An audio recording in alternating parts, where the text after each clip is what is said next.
में इधर उधर उड़ता रहा। It saw a picture. उसने एक घड़ा देखा। But there was a little water in it. उसमें थोड़ा पानी था।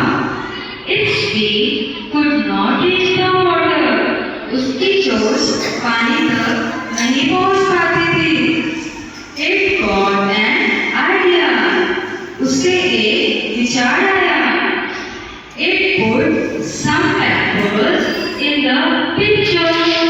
उसने कुछ कंकड़ करके घड़े में डाले। The water came up. पानी ऊपर आ गया।